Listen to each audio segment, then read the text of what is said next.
რაღაცები ვურჩიოთ რა, ჩვენი გამოცდილებით ჩვენს მაყურებელს. ეს წიგნი იქნება, ფილმი იქნება, სერიალი, პოდკასტი. აბა რა რჩევა გაქვს?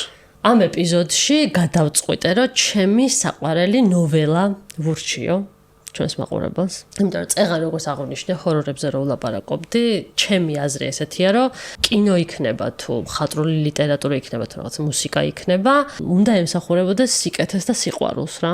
და ეს ნოველა ერთმნიშვნელოვნად ამაზე არის რა, სიკეთეზე და სიყვარულზე არის და ძალიან გამიხარდება თუ ჩემი რჩევით ერთი ადამიანი მაინც დაიკითხოს. ერიკ ემანუელ შმიდტის ოსკარი და ვარდისფერი ქალბატონი. ძალიან პატარა ესეთი ნოველა, ერთი ამოსუნ თქვით იკითხება. სხვადასხვა მეც არ მაქვს საკითხული და გავითვალისწინებ შენ რჩევას.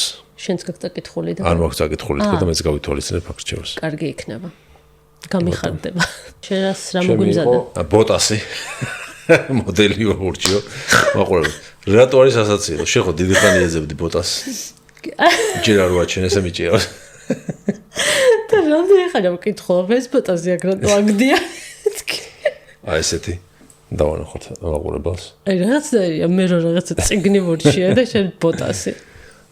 რატო რაღაცნაირად რატო არა ეს არის დაბიო არის ბოტასი? არ ჭირდება ბოტასი რომ ვარჯიშო? კი. რაც ქროსფიტზე დავიწყეთ სიარული კვაშოსთან. სხვადასხვა ეხა ატარებს ჯგუფურებს ოქტომბერში და შეგიძლიათ მიხვიდეთ ისეთი ვარჯიში რომ არ შედეგებს დადებთ. არ არის გამოსატოვებელი.